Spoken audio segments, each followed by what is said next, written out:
Welcome, everybody. Roger Durling, Executive Director of the Santa Barbara International Film Festival, and welcome to our conversation with Anthony and Joe Russo and their new film, Cherry, which is based on Nico Walker's novel. And the film was written by their sister, Angela Russo Oslot, with Jessica Goldberg. So here's our conversation. Welcome, guys. I actually want to start right away and ask you how impressed I was with the film. You haven't done a film in Ohio since 2002, Welcome to Collinwood, and Cleveland in this film, it's a major character. Can you tell us about that, about filming in Cleveland and making it such an important character of the film? Sure. Yeah, I mean, we were. Yeah, sorry, you want to go ahead? Yeah, we look. We grew up right in the city in Cleveland, so the city was a big part of our lives for a long time. Certainly, our entire sort of coming of age, and we did make our first film there, Pieces, even before Welcome to Collinwood. So, yeah, Cleveland's one of those cities that it's had a lot of drama. The industrial Midwest has, seen a sort of a very severe economic decline for the past several decades now. And it's been difficult for those areas to sort of bear that kind of radical change and loss of jobs. And, a lot of times environments where there's hardship and suffering tend to sort of the camaraderie and the spirit of community can sometimes become more pronounced. Mm-hmm. Cleveland really left a big impression on us, that strong sense of community that the city has, and that shared experience of the struggle that it's had. And a lot of our stories are sort of born from individual experience of that struggle, whether it be Welcome to Collinwood, like you mentioned earlier, or Cherry. It's about people sort of surviving in an environment that can sometimes be hostile to the individual. And how does somebody negotiate that? Yeah. When I was watching the film, I was noticing all these overhead shots of the city that starts the landscape, and we start seeing neighborhoods, we start seeing cozy middle-class homes, and then we see the industrial landscape. And what I was interpreting was that we were seeing the inner life of Cherry, the turmoil expressed visually through that landscape. Without question. I mean, as Ant said, the setting is so critical to this movie. Cleveland and other parts of the industrial Midwest are ground zero for the opioid crisis, and there's a reason. There's an existential blight. There's an existential crisis that grips that part of the country. There's a lack of forward momentum. There's a lack of work. It doesn't advance at the same rate as the coasts do. And it's typically perceived as a place that you try to move away from. And there's amazing and alternately gorgeous industrial decay in Cleveland. There's a beautiful photography book about abandoned buildings and churches in Detroit that's just stunning. And certainly the architecture of a city can represent the interior of an individual. The other reason we went, and we do that in the first 2 minutes of the film, Cherry travels through the city on his way to a bank, and there's many shots in the city that just give you a sense very quickly that this is a place in decline. The other reason we use those overhead shots is his story is one in a million. There are millions of these stories, and that's the tragedy of it, right? Is that amongst all these homes, there are probably thousands of other stories like this happening in Cleveland right now, and so there's a bird's eye view or God's eye view of the story that ultimately finds a single character, pulls him out, and tells you his story. Mm-hmm. you separate Cherry's story in several chapters, like basic, etc. I mean, I don't recall all the different chapters, but what I was so impressed is that each chapter of his life of the story has its own visual vocabulary. Like the first section of the film, it's extremely romantic. The camera work, the composition, the colors. Then when we switch to basic, it becomes more widescreen, becomes almost more absurd looking. Can you tell us about that evolution of the visual of the film? Yeah, And why the choice of doing that, there's which a is couple there's a couple of reasons. One is Cherry is a highly sensitive character. And you see that as the movie progresses. He sort of receives information. He's got a strong intellect. He has a poet's soul. But he goes through an incredible life cycle, 15 years, where very dramatic experiences occur. And so, number one, he speaks to the audience in first person, and we wanted you to feel that shift in his experience and the way that he felt, and the reason that ultimately leads him to use opioids, to self-medicate. And you're correct in that each section has its own visual vocabulary, color palette, different lenses, different camera style, different performance techniques, different style of writing, different music. And it's tricky when you're making a film that has disparate components, because you also have to find a unifying factor to that. So there are some underlying strands that pull through, but we assigned very clear tonal words as a compass for each of those sections. The opening, as you said, is magical realism. There's this idea that love is special and can alter his life, and then he makes a very simple decision that forever alters his life, but he doesn't have the life experience to make. He goes to boot camp, where we alter the aspect ratio. It collapses on him, closing off his options, right?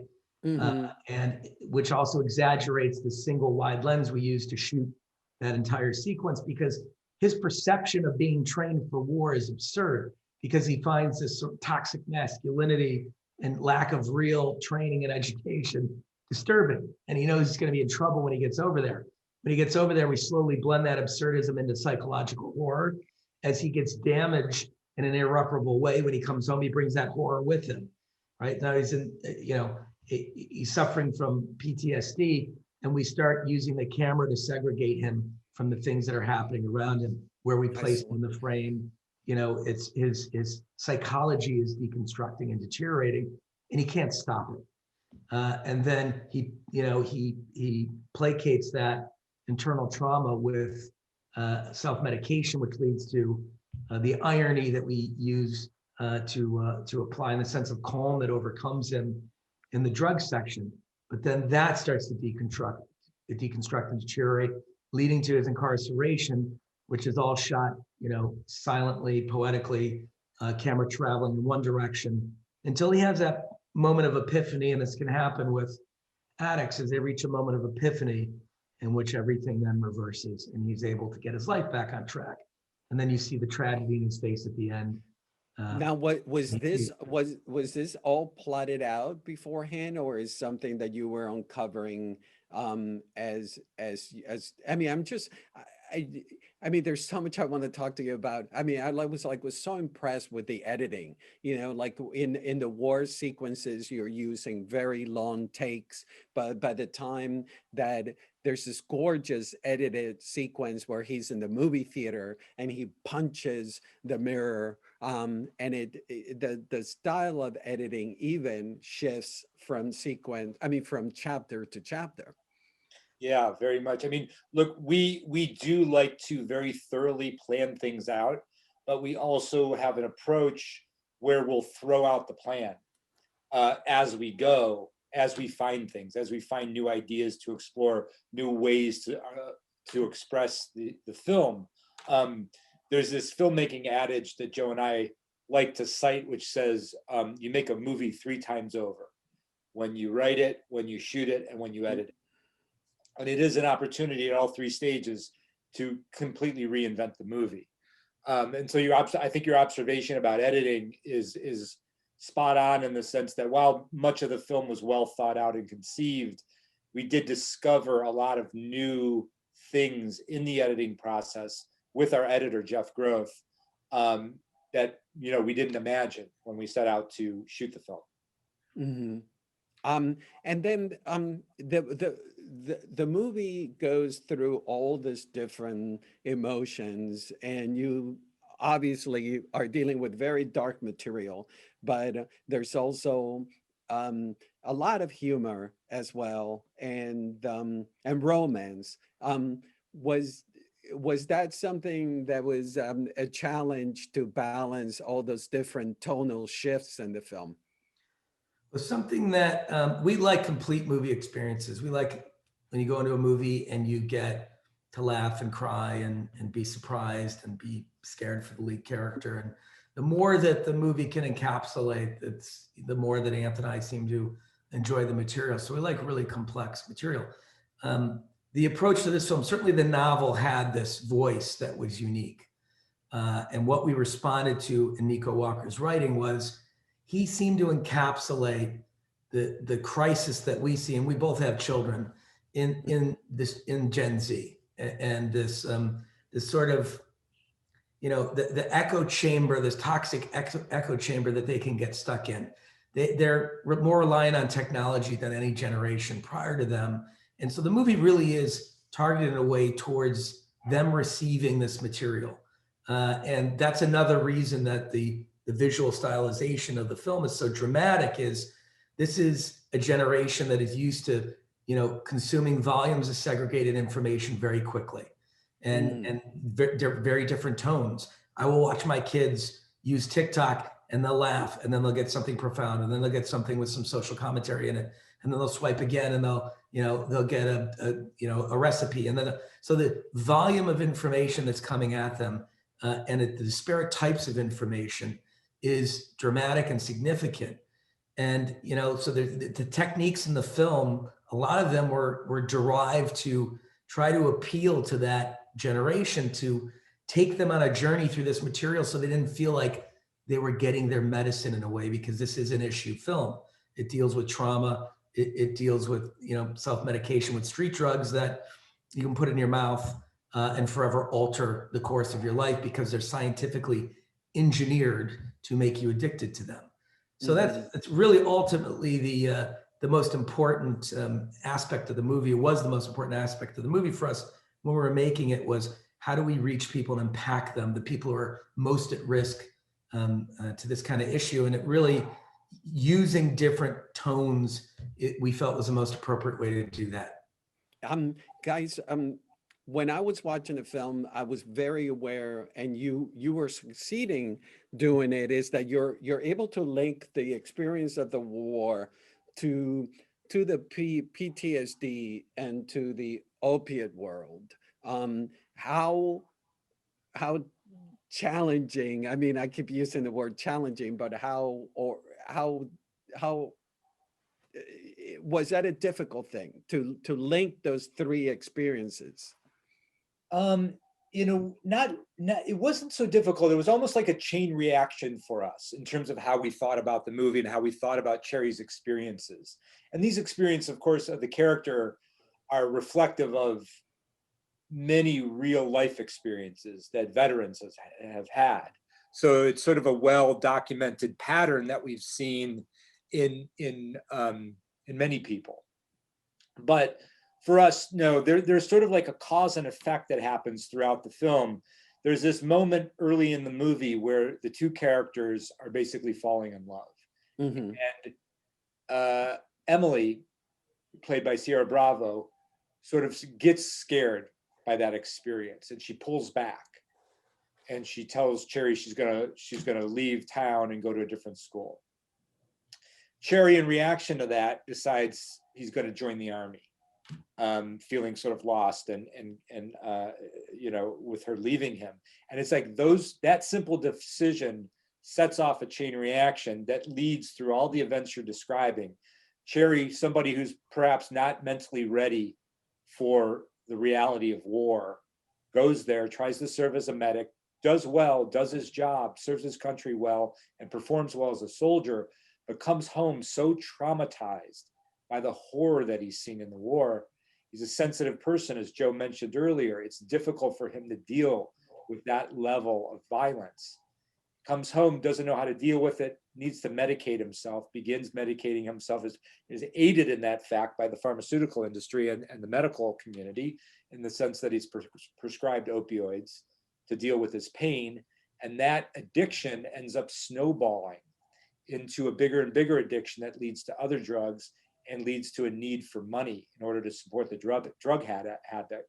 Meanwhile, he has sort of dragged Emily down that road with him, because she loves him and she wants to try to help him. And her way of doing that ends up becoming involving her in the addiction herself. We always, oh, go ahead, I'm sorry. No, that was it. That was basically it. Yeah, we always remain empathetic towards Cherry, even during the drug addiction. Was that is that something that you were conscious of when Yeah, the casting of this movie was critical. Tom Holland, I don't know that the movie really coalesced in our head till we thought about Tom in the role, because he is so naturally charismatic as an actor. This is a very difficult movie. And, the experience we've had in films before that we tried to protect against in this movie is you don't want it to become an intellectual exercise, because the material is so tough. It's dark. What then happens is you shut off your emotions and you start to, intellectualize the content of the film. We needed to keep the audience emotionally connected to the material. And the only way to do that is through empathizing with the lead character. Also, the other critical component of empathy for us in this movie is, for us, we see that as the only antidote to this crisis. And the problem in America right now is we have an epidemic of a lack of empathy. And technology is not doing anything to assist that. It is, in fact, worsening the issue. It is allowing us to otherize and dehumanize one another. And the movie essentially is about trauma, right? We're all traumatized. Even if you haven't been to war, or you haven't been a drug addict or a bank robber into criminality, the movie can still speak to you, because we're traumatized by our government every day. We're traumatized by the pandemic that we're all going through together, the illnesses and the deaths that are happening around us. This will linger. This trauma will linger for years to come. And the only way to address that trauma as a country and a community is going to be through empathy for one another, and then assistance and treatment. Mm-hmm. Speaking of Emily, and this was actually a question that I wanted to ask your sister Angela and to Jessica, that Emily, we see Emily through Cherry's eyes, but we understand that she's also gone through a trauma, and we understand her side of the story implicitly. Can you tell us about that? Including her story. Yeah, that was a really interesting creative challenge for us, because it was very important to us to have the movie be entirely through Cherry's perspective. That's what we're experiencing the entire film through, the subjectivity of him. That's why the movie has such a high stylization to it. He's the environment, the incidents, the experiences he's having is very specific to his emotional state and his emotional sort of intake of what those experiences are. And the same is true of the character of Emily. We're witnessing her in the film through that point of view. So that provided some challenges, because we certainly wanted her character to be very well-rounded, like you're describing. And so that was a challenge to both Angela and Jessica on the writing front. was how do you communicate a very sort of complex character that you're only accessing in a very limited way via Cherry. And I think it was also a huge challenge for Sierra Bravo, the actress, played Cherry, to create a life for that character that went far beyond both the page and the sort of narrow experience that Cherry has of her. So, and again, it was, so I credit, you know, credit both the writers and Sierra for helping us sort of really bring that character to life within the parameters of that creative approach to storytelling. And Sierra, you've mentioned her, and it's quite a demanding role, and it's a big role, and it's actually, this is not her acting debut, but this is the biggest role she's had. You know, can you tell us about casting her in this important role?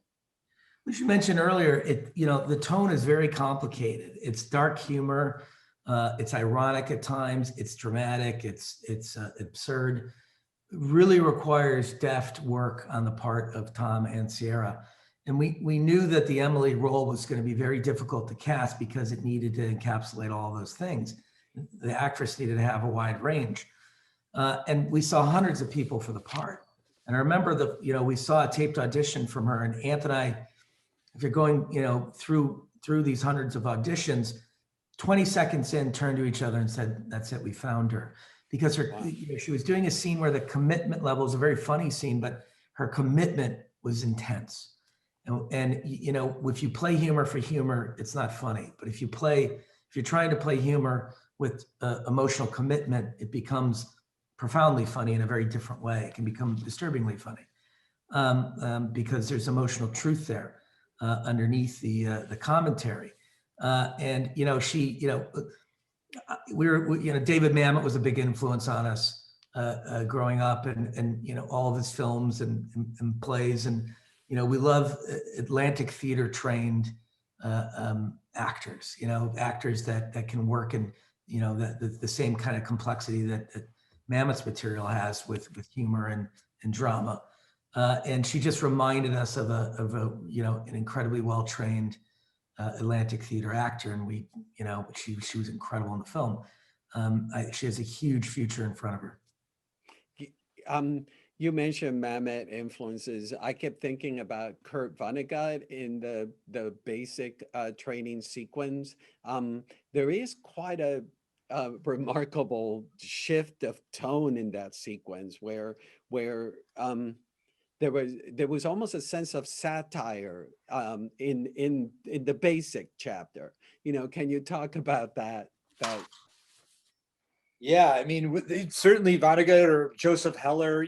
We've sort of the history and tradition of both of war journalism, war literature, war film.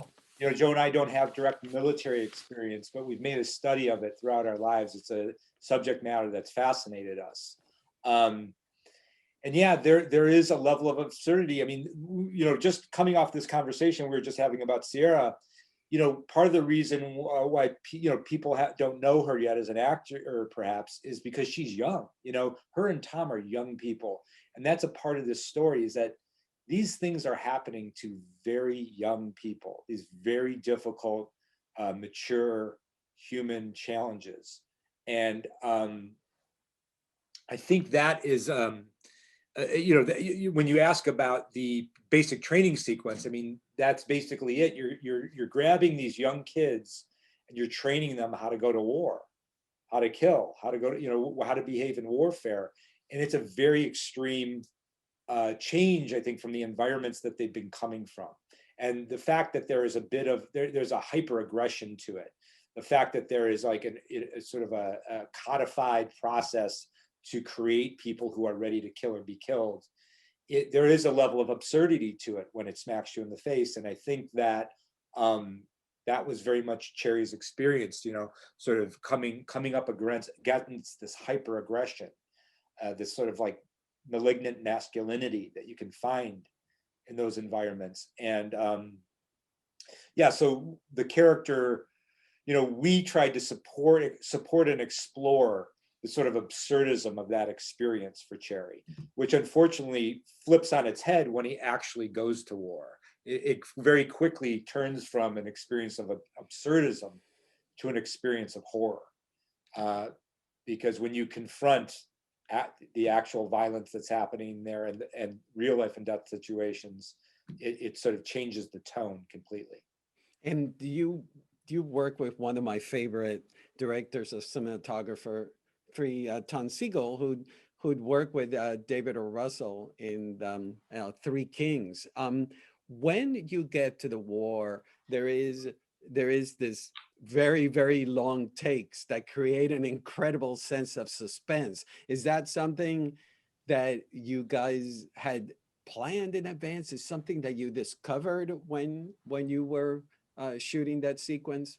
It was an immersion technique, obviously, that we wanted you to, feel the experience of war. We wanted you with him, with the character, and we didn't want any escape. That was an idea that we crafted early on when we were, we had many, many meetings. We have an incredible team, by the way, that we should talk about. Thomas Siegel, who did who's our director of photography.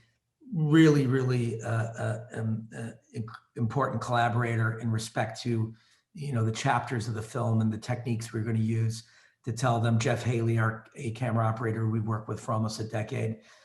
So we would have roundtable discussions where we would talk about each section and how each section was going to differentiate and unify and hand off to one another. When we were talking about war, I believe it was Jeff Haley's idea to use elongated takes to keep the audience trapped in the battle sequences with Cherry, to let them feel it. And then we used a consultant named Brian McHugh, who has spent 20, 30 years in the military, was in Iraq, was in Afghanistan, and he went through every section and every level of detail with each extra and talked to them about what was happening in the battle, how they would feel, how they would react, so that we could bring as much authenticity to it as we possibly could, so you can understand how Cherry got affected by the war. We knew it certainly would set it apart from the other sections if we use longer takes, because as you get into PTSD, there's framing techniques that are used. It's a choppier style of editing. It's arrhythmic, again, trying to illustrate this the psychology of deterioration. Mm-hmm. Now, when you get to the bank robberies, what I loved about that section is that the weight of everything that we've experienced, the war experience, the PTSD, is carried into the style and the feel of the bank robberies. There's almost like a weight that is on the character as the banks are being robbed, and it's like nothing we've seen in, we've seen bank robberies in films before, but we've never seen that weight in the character as he's robbing. Can you talk about that? And I'm so self-conscious that you say let's not intellectualize things, and then I'm asking you all these heavy questions. The intent is to make sure the audience doesn't intellectualize it just when they're watching it. But it's, there was a lot of an incredible amount of thought and effort put in by all the collaborators on this. So it's fun to talk about with you. Sorry, Anthony. No, I was just gonna say the same thing you just said. Basically, we love talking about movies. So in the manner that you're doing it. So yeah, no apology necessary. The weight. I mean, that was the thing when he is entering that bank robbing phase. What he's carrying with him through that moment is he's a haunted character, and he's running from something. And as he enters that bank robbing phase, and it's that horror of war. It's the baggage of drug addiction, and he's running out of places to hide. He's running out of places to continue running away. And that's, I think, what you're feeling in that section is that the idea that his environment is slowly collapsing on him, and his options are disappearing. And there's this sense of dread that you have, that I think the character has, because at one level he's aware of the fact that he's running out of room to keep hiding and keep going, and eventually it does catch him, and it's but I think that, you know, again, Joe and I, like, while there's a superficial thrill to bank robbery and sort of the action of it all, you know, really what's happening there is the emotion. It's the emotional journey of the character toward a fate that he's trapped himself into. And where was that part of the novel, that the names of the banks, and there is a sarcastic sort of tone to the names of the banks? That was, as you say, like a Vonnegut or a Heller kind of, Joseph Heller nod, you know, to dehumanize. Oh, okay. So, Right. but that's something that you guys came up with. It Something wasn't. we added just for, you know, we like little, background texture, commentary. As you see with the first teller that he goes to at the beginning of the movie, she's digitally rendered in darkness, right? Because he is not, you know, he perceives this as an institution, something that's dehumanizing him. Then when he goes to rob her, only then does she become human to him. And there's a real penance that occurs at that part of the movie.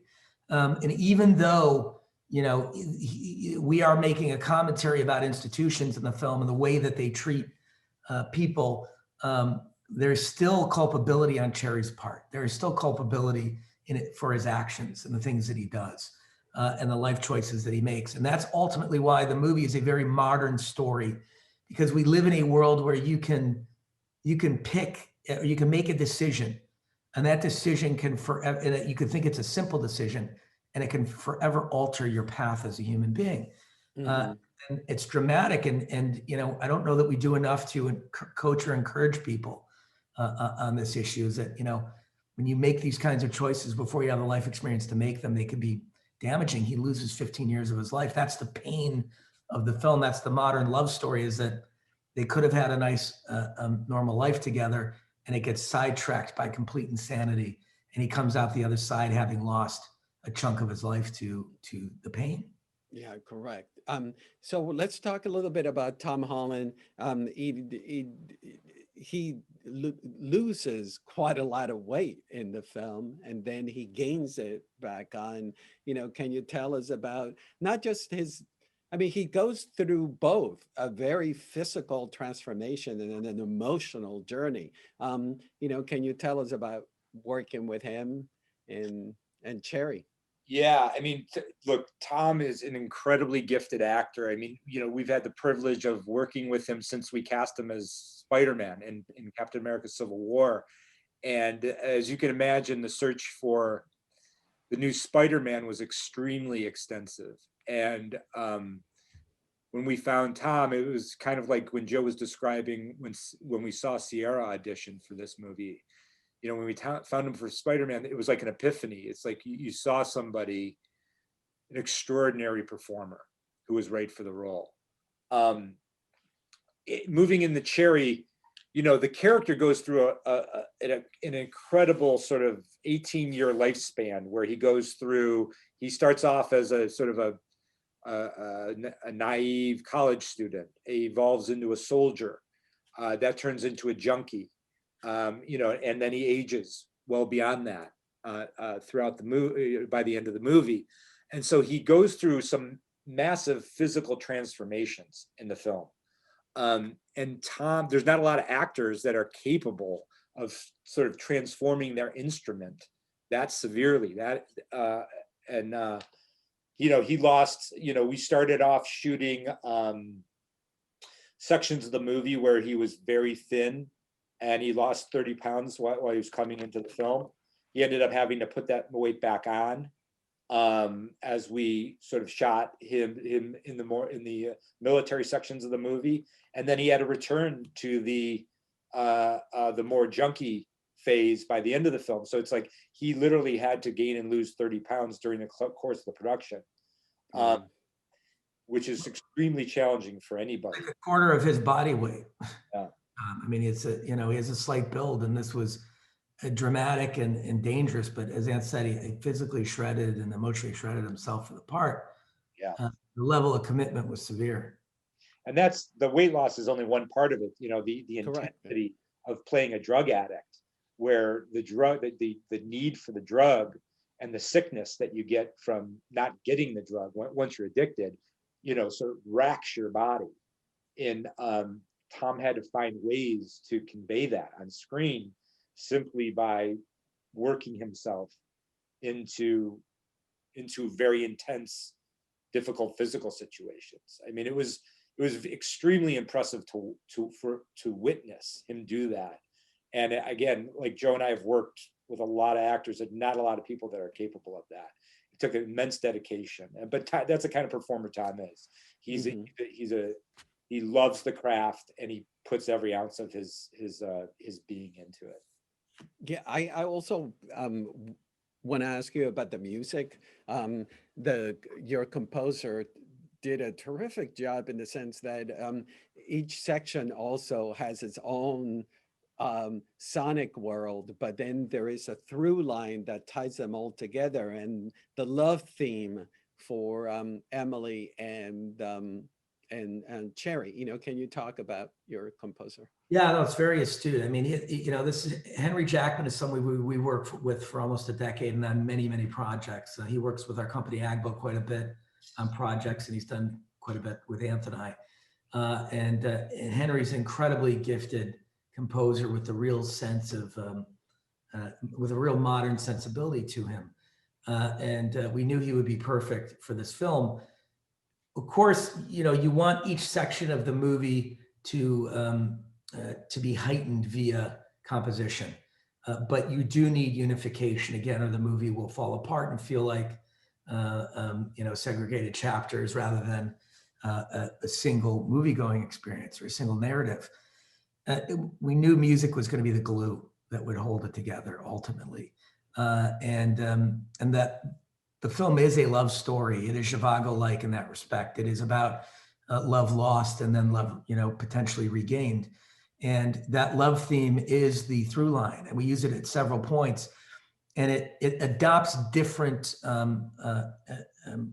emotions. It conveys different emotions as it progresses, depending on what material we put it up against.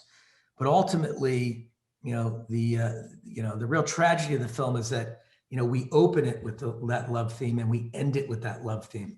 And they still are in love and they still have a shot at redemption.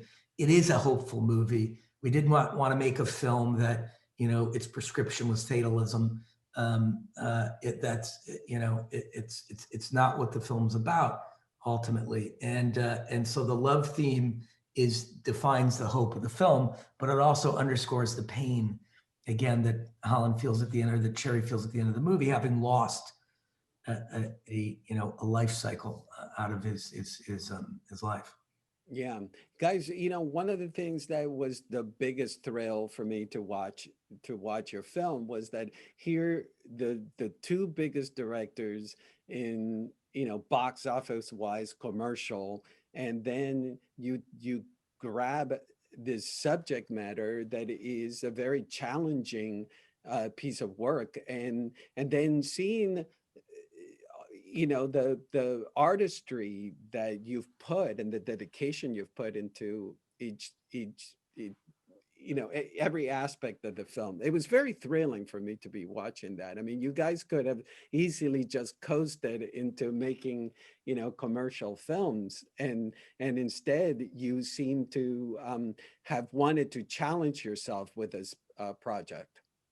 Yeah, I mean, we love what we do. We feel very lucky to be able to do what we do. And look, if you know, we may be most known for those big, large box office films that we've made, but you know, Joe and I have done a lot throughout our careers. We started as really low budget indie filmmakers in the '90s. That's how we found our way into filmmaking in Cleveland. Correct. You know, so we've worked in television, we've worked in comedy, drama. We like the entire spectrum. We shoot commercials. We like everything you can do with cinema, with the cinematic form. And to be able to move out of that Marvel work, which was, you know, one of the highlights of our career, if not the highlight, to be able to move into a very different type of film like this, and for us to be able to use different creative muscles, different creative tools to tell a story. And I think the most important thing for Cherry for us was this really felt like a movie that we needed to make.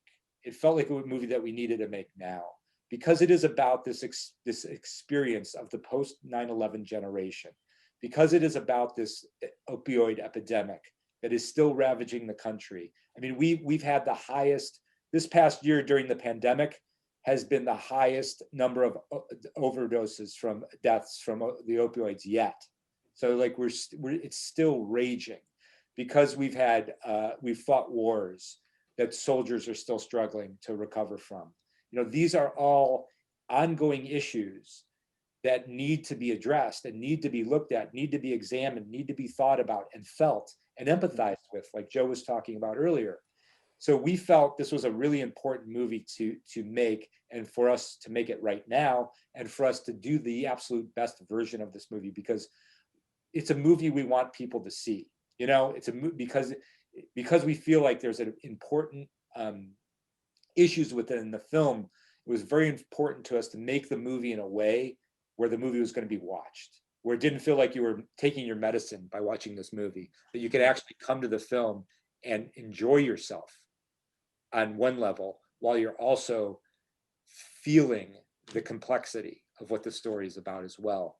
So I think that's maybe one reason why we swung so hard as directors, as storytellers with this movie, is this we felt very passionate about the need for this movie and our ability to be able to make it. Yeah. And then one last question. It's the Russo brothers, and you brought in your sister Angela Russo Oslot to do the screenplay. Can you tell us about this Russo family working together? I mean, we come from a strong Italian family in Cleveland. We all grew up together. We all share the same influences. We're all very close. She's about a decade younger than us, but she came out to Los Angeles, followed us out to Los Angeles in the early 2000s, and became an incredible writer.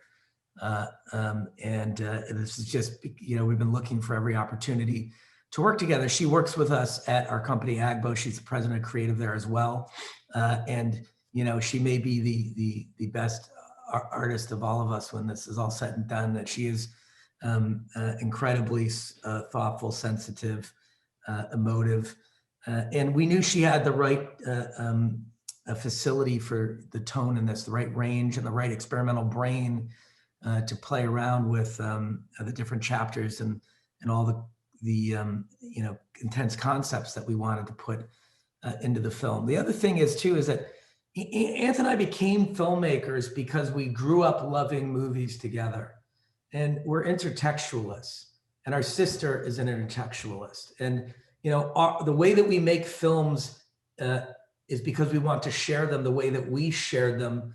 One of us would watch a movie and go, "You have to see this film." Angela would watch something and say, "Look at this," or Anthony would watch something and say, "Look at this," and then we'd show it to our other family members and our other friends. And so our experience of movies is by discussing them and being profoundly affected by them. And we want to pass along that same experience to others and create a sense of community and conversation around the films that we do. And so there's an intertextualism to that, which is, I think prevalent in a lot of today's filmmakers. Tarantino, Paul Thomas Anderson, they're all intertextualists. They take their influences and they lay them bare, and in fact, make their influences and their homages part of their content, it's interweaving pop culture into the narrative, and so I think that that's something that's critical to our collaboration, and now our collaboration with our sister, is that we all share this common love of movies that we in turn want to share with others. Fantastic. I lied. I have one last question, but it's only for my curiosity, because I've only seen Cherry once. When the title chapters change, there's not a consistency to it, right? They they're slightly different and in length? Or was They that, are, they're arrhythmic, they're different visually, they're different in length. You know, again, each title just services the rhythm pattern and okay, the visual style of each chapter. You know, it's again just a way to highlight you're moving into another section, you're moving into a new tone, be prepared. We're shifting the ground underneath you as it goes. okay, very good.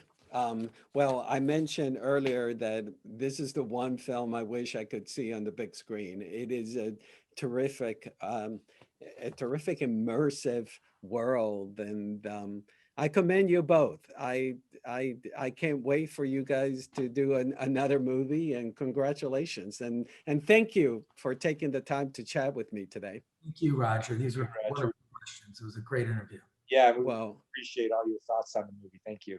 absolutely. Stay well. Thank you very much. Okay, Take care. care.